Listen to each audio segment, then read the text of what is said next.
तो अभी तक हमने जितने भी क्वेश्चन किए उसमें सिर्फ हेड ऑन कोलिजन की बात कर रहे थे, ठीक है। अब हम लोग ऑब्लिक कोलिजन के बारे में पढ़ेंगे।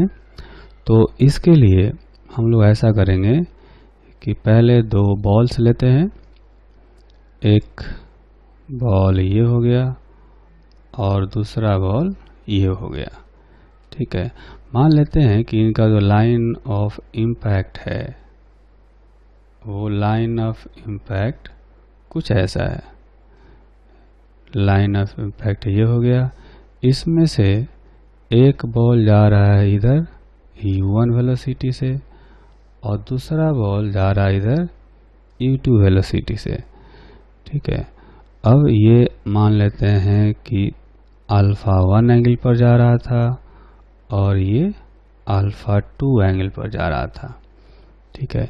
तो ऑब्लिक कोलिजन का जो प्रॉब्लम होता है उसको सोल्व करने के लिए जो है हमें हेड ऑन कोलिजन वाले फॉर्मूले का हेल्प लेना होता है।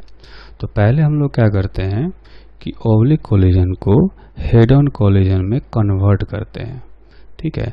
तो कन्वर्ट करने का जो तरीका है उसको सीखेंगे। इसमें हमें कुछ स्टेप्स फॉलो करना होता है। तो ये होगा स्टेप्स। पहला स्टेप होगा कि resolve the velocities along line of impact and perpendicular to it। तो ये जो दो वेलोसिटी है इनकी, एक की वेलोसिटी u1 और दूसरे की u2, इनको हमें रिजोल्व करना है।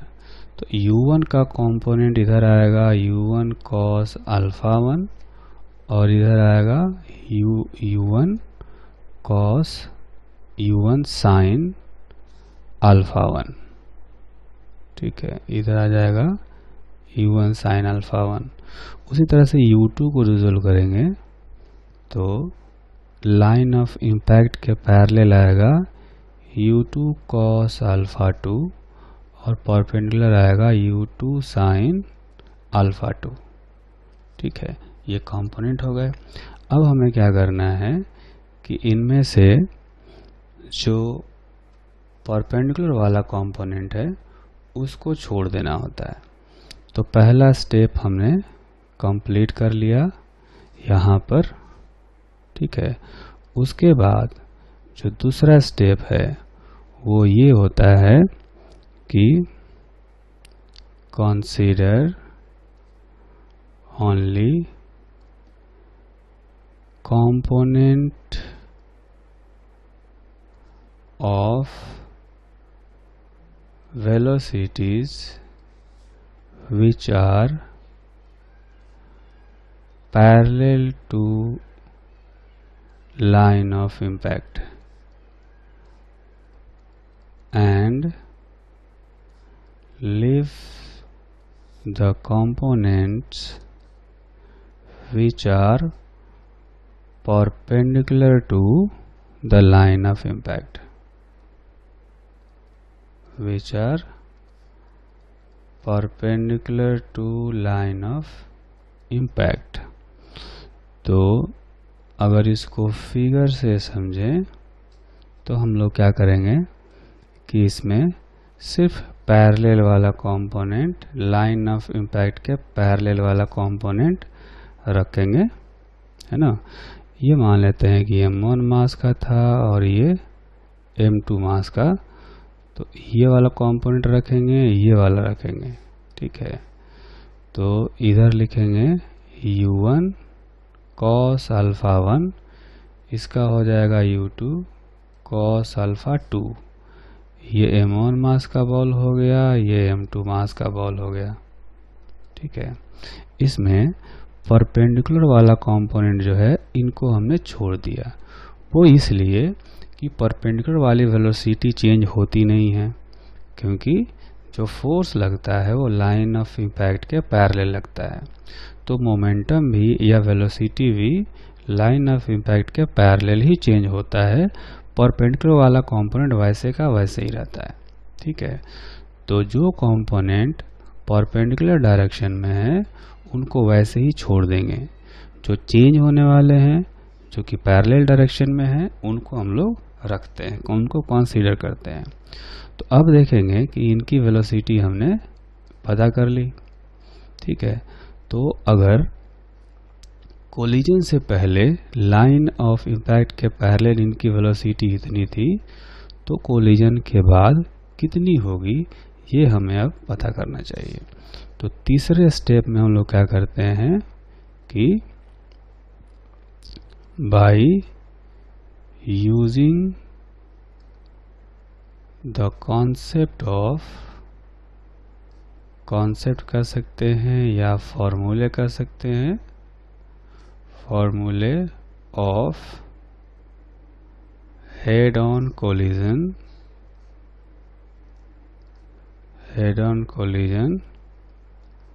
find final velocities along line of impact। ठीक है, तो ये दो बॉल्स हैं, कोलिजन के बाद अगर इनकी वेलोसिटी मान लिया जाए कि इधर v1x है, m1 की वेलोसिटी v1x और m2 की वेलोसिटी हो गई v2x। ठीक है, v1 v2 x का मतलब लाइन ऑफ इम्पैक्ट के पैरेलल की बात कर रहे हैं हम लोग। तो जो v1x होगा इसकी वैल्यू हम लोग निकालेंगे, जो फॉर्मूला हमने वहाँ डिराइव किया था, m1 माइनस em2, u1 के जगह पर रखेंगे u1 cos अल्फा 1 ये वाली velocity divided by m1 plus m2 plus m2 1 plus e into u2 होता था, u2 की जगह पर रखेंगे u2 cos alpha 2, u2 cos alpha 2। ठीक है, तो चूंकि हमने पहले ये जो कोलिजन था ओब्लिक कोलिजन था, पहले हमने क्या किया कि इसको हेड ऑन कोलिजन में कन्वर्ट कर दिया। कैसे? हमने सिर्फ लाइन ऑफ इम्पैक्ट के पैरेलल वाला कंपोनेंट लिया तो ये हेड ऑन कोलिजन में कन्वर्ट हो गया। अब कन्वर्ट होने के बाद हेड ऑन कोलिजन का फॉर्मूला यूज कर रहे हैं। ठीक है, तो ये आएगा m2 1 प्लस ई, ये u2 cos alpha 2 by m1 plus m2। ठीक, उसी तरह से जो दूसरा बॉल है उसकी वेलोसिटी हम लोग लिखेंगे m2 माइनस ई m1 इंटू, यहाँ u2 होता था तो u2 cos अल्फा 2 रखेंगे divided by m1 plus m2 plus m1 1 plus E u1 cos alpha 1, u1 होता था, u1 की जगह पर u1 cos अल्फा 1 रखेंगे और नीचे रखेंगे m1 प्लस m2। ठीक है, तो हेड ऑन कोलिजन वाला फॉर्मूला जो है ये हम लोग यूज करके v1x और v2x जो है फाइंड कर सकते हैं। इसके बाद जो फोर्थ स्टेप है, फोर्थ स्टेप में क्या करते हैं कि जो वेलोसिटी परपेंडिकुलर डायरेक्शन में थी जो हमने छोड़ दिया था उनको वापस कंसीडर करते हैं। ठीक है, कैसे कंसीडर करेंगे आप देखें यहाँ पर कि ये मान लेते हैं m1 मास का बॉल था और ये m2 मास का बॉल था। तो कोलिजन के बाद हमने लाइन ऑफ इम्पैक्ट के पैरेलल वेलोसिटी निकाली v1x और इसकी आ गई v2x। इसकी वेलोसिटी जो परपेंडिकुलर डायरेक्शन में थी जो कि हमने छोड़ दिया था, है ना, वो वेलोसिटी आई थी इसकी u1 साइन अल्फा 1 और दूसरे वाले की थी u2 साइन अल्फा 2। तो जो परपेंडिकुलर कंपोनेंट हमने छोड़ दिया था वो कंपोनेंट वापस ऐड कर देंगे, है ना। ये कंपोनेंट हमने छोड़ दिया था ताकि प्रॉब्लम को हेड ऑन कोलिजन में कन्वर्ट कर दिया जाए। सिर्फ पैरेलल कंपोनेंट लिया था, परपेंडिकुलर छोड़ दिया था, तो अब परपेंडिकुलर कंपोनेंट भी हम लोग ऐड कर देंगे, ठीक है। तो जो स्टेप है वो ये है कि add perpendicular components of velocities of balls which were left initially to convert the problem into head on collision,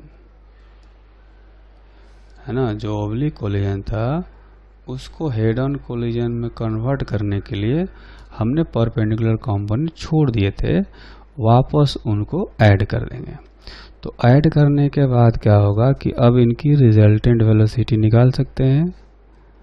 इसकी वेलोसिटी जो है m1 की, ये v1 कहीं इधर हो जाएगी, इन दोनों कंपोनेंट का रिजल्टेंट, और m2 का कहीं इधर आएगा, मान लेते हैं कि v2 है। ये एंगल जो है इसको मान लेंगे θ1 और इस एंगल को मान लेंगे θ2। तो जो नेट वेलोसिटी आएगी m1 की वो निकाल सकते हैं इस तरह से, v1x का whole square plus u1 square sine square alpha 1, ठीक। उसी तरह से ये जो v2 है इसकी वेलोसिटी हम लोग ऐसे निकाल सकते हैं, v2x का square plus u2 square sine square alpha 2, ठीक है।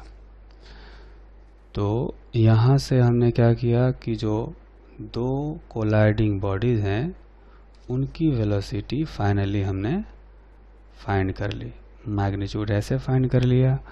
अब ये एंगल θ1 और θ2 भी पता कर सकते हैं, इससे डायरेक्शन पता चलेगा कि लाइन ऑफ इम्पैक्ट से कितने एंगल पर ये जाएंगे।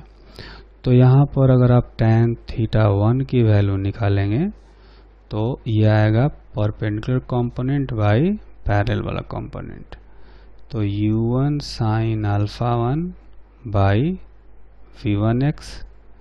उसी तरह से tan θ2 जो होगा इसमें परपेंडिकुलर कंपोनेंट बाई ये पैरेलल कंपोनेंट, तो लिखेंगे u2 sine alpha 2 divided by v2x। ये v1x और v2x की जो वैल्यू है वो अभी हमने कैलकुलेट करी थी, यहाँ पर इस फॉर्मूले से v1x v2x की वैल्यू कैलकुलेट कर लेंगे, ठीक। तो यहाँ पर जो स्टेप्स बताया हमने वो ये है कि परपेंडिकुलर कंपोनेंट को वापस ऐड कर देना है और उसके बाद and then find resultant final velocities of each ball after collision, ठीक। ये काम करेंगे, उसके बाद डायरेक्शन पता कर सकते हैं इस फॉर्मूले से, ठीक है। तो जितने भी ओब्लिक कोलिजन वाले क्वेश्चंस होंगे ये स्टेप फॉलो करने से सोल्व हो जाएंगे। एक बार हम लोग फिर से इनको सारे स्टेप को समझते हैं। पहला स्टेप ये है कि इनकी जो वेलोसिटी होगी उनको रिजोल्व करना है, किधर, लाइन ऑफ इम्पैक्ट के पैरेलल और उसके परपेंडिकुलर, जैसे ये दोनों आ गए, ठीक। उसके बाद क्या करेंगे कि परपेंडिकुलर वाले कंपोनेंट्स को छोड़ देना है, सिर्फ पैरेलल कंपोनेंट लेना है u1 cos alpha 1 u2 cos alpha 2। तो ये पैरेलल वाले कंपोनेंट्स लेने के बाद हम लोग हेड ऑन कोलिजन का कॉन्सेप्ट लगाएंगे और पैरेलल वाले कंपोनेंट कोलिजन के बाद फाइंड करेंगे ये दोनों फॉर्मूले अप्लाई करके। ठीक, फिर क्या करेंगे, उसके बाद जो परपेंडिकुलर कंपोनेंट हमने छोड़ दिया था उनको वापस यहाँ पर ऐड करेंगे और फिर रिजल्टेंट वेलोसिटी निकाल सकते हैं।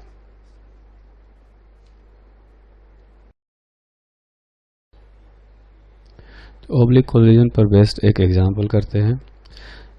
तो इस एग्जांपल में आप देखेंगे कि दो आइडेंटिकल बॉल दिए गए हैं, दोनों का मास है 1 किलोग्राम।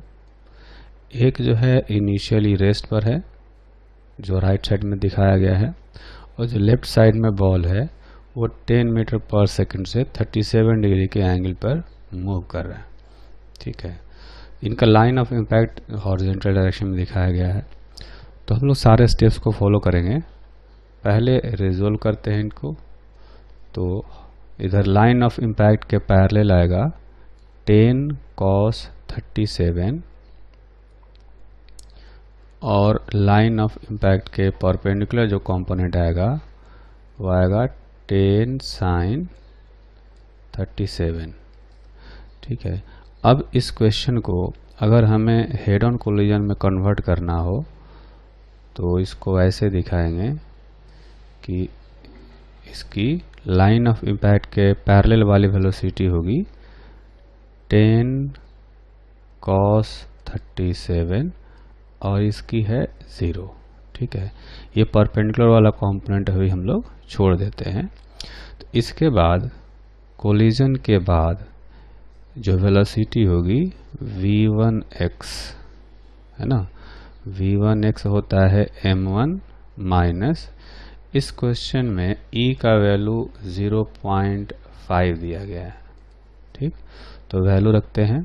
अपना जो फॉर्मूला था, फॉर्मूला ये था कि v1x is equal to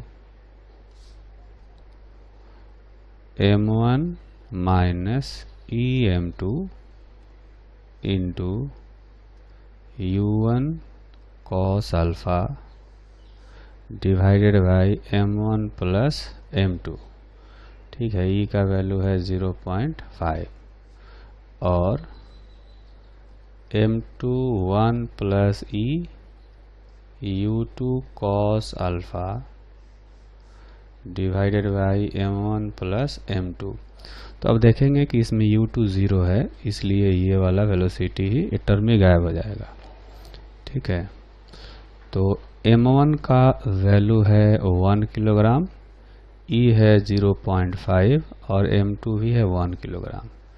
u1 cos alpha यहाँ से मतलब कि 10 cos 37 रखेंगे इसमें, डिवाइडेड बाई 1 प्लस 1। तो कुल मिलाकर के ये आएगा 1/2, ये वाला टर्म हो गया, और 10 cos 37 हो जाएगा 4/5 डिवाइडेड बाई 2 है ना। तो ये देखेंगे कुल मिलाकर आ गया 2 मीटर पर सेकेंड। उसी तरह से अगर v2x निकालना हो तो इसका फॉर्मूला होता है m2 minus em1 into u2 cos alpha divided by m1 plus m2 plus m1 1 plus u1 cos alpha. यहाँ पर हालांकि हम लोग रखते हैं अल्फा 1 और अल्फा 2, तरह से यहाँ भी रखेंगे अल्फा 2 और यहाँ पर alpha 1 divided by m1 plus m2। तो देखेंगे कि u2 0 है तो पहला टर्म यहाँ पर 0 हो जाएगा, m1 रखेंगे 1 प्लस e का वैल्यू 0.5 और u1 cos अल्फा जो यहाँ रखा था हमने 10 cos 37 यानी कि 10 इंटू 4/5 10 इंटू 4/5 डिवाइडेड बाई 1 + 1। तो यहाँ से देखेंगे कि ये वाला जो टर्म है ये आएगा 3/2 इंटू 10 इंटू 4/5/2। ठीक है, तो ये कुल मिला करके आ जाएगा 6 मीटर पर सेकेंड। ठीक, तो अगर देखा जाए कोलिजन के बाद इनकी जो वेलोसिटीज है, तो जो v1x आया है पहले वाले का जो 1 kg का था, इसका v1x आया है 2 मीटर पर सेकेंड, और दूसरे वाले का इधर आया है 6 मीटर पर सेकेंड। ठीक है, अच्छा ये भी 1 kg का है। इसका हमने परपेंडिकुलर कंपोनेंट छोड़ दिया था 10 sin 37, तो उसको वापस हमें ऐड करना पड़ेगा 10 sin 37, ये देखेंगे आ जाएगा 6 मीटर पर सेकेंड। तो इसकी नेट वेलोसिटी आएगी इधर v1 और इसकी तो इधर ही रहेगी, है ना। तो v1 जो होगा ये हो जाएगा 6² + 2² का रूट, यानी 2√10। ठीक है, ये हो गया। और जो v2 है वो आ गया 6 मीटर पर सेकेंड। अगर हम चाहें तो ये एंगल पता कर सकते हैं। ये एंगल अगर मान लिया जाए कि थीटा है, तो tan थीटा का जो वैल्यू आएगा उसको हम लोग लिख सकते हैं यहाँ पर 6/2 यानी कि 3। तो एंगल भी निकल गया और मैग्नीट्यूड भी निकल गया। कोलिजन से रिलेटेड एक और कॉन्सेप्ट सीखते हैं। ये कॉन्सेप्ट ये है कि oblique and elastic collision between two identical particles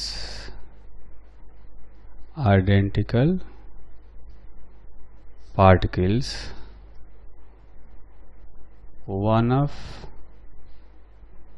them is at rest initially। तो कहने का मतलब यह है कि एक पार्टिकल जो है वो रेस्ट पर है और दूसरा पार्टिकल किसी वेलोसिटी से ट्रैवल करता हुआ आता है और उससे टकरा जाता है। ठीक है, मान लेते हैं कि इसकी वेलोसिटी कहीं इधर थी और इनका जो लाइन ऑफ इम्पैक्ट है वो इस तरह से है। लाइन ऑफ इम्पैक्ट ये हो गया, ये पहले रेस्ट पर था और लेफ्ट वाला मूव कर रहा था। तो लेफ्ट वाले की वेलोसिटी को अगर रिजोल्व करें तो इसके दो कंपोनेंट आएंगे, है ना। अगर इस एंगल को मान लिया जाए अल्फा, तो इधर आएगा u cos अल्फा और ऊपर आएगा u sin अल्फा। ठीक है, तो देखेंगे कि चूंकि कोलिजन को कहा गया कि इलास्टिक है, तो इलास्टिक कोलिजन में लाइन ऑफ इम्पैक्ट के अलोंग वेलोसिटी इंटरचेंज हो जाता है। ठीक है, तो कुछ देर बाद ऐसा होगा कोलिजन के बाद कि जो लेफ्ट वाला वॉल है उसके पास सिर्फ परपेंडिकुलर डायरेक्शन में वेलोसिटी रहेगी u sin अल्फा। ठीक है, क्योंकि ये वाली वेलोसिटी तो चेंज होती नहीं, क्योंकि ये लाइन ऑफ इम्पैक्ट के परपेंडिकुलर है।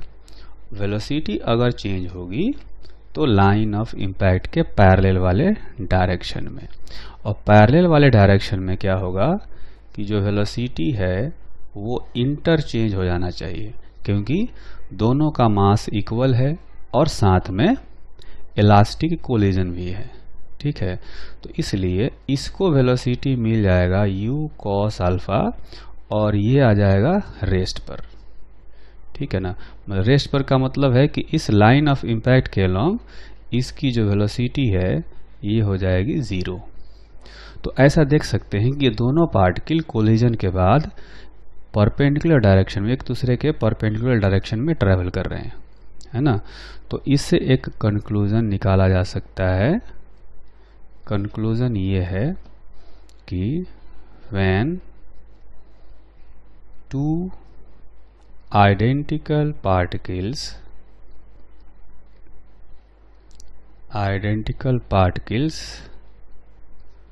collide elastically and obliquely when one of the particle is at rest, then they move mutually perpendicular to each other after collision। तो ये रिज़ल्ट ध्यान रखना चाहिए। वैसे ये रिज़ल्ट जो है ज़्यादातर स्कूल्स में आता है, बोर्ड के एग्ज़ाम्स में आ सकता है ना। फिर भी ये रिज़ल्ट हमें याद रखना चाहिए।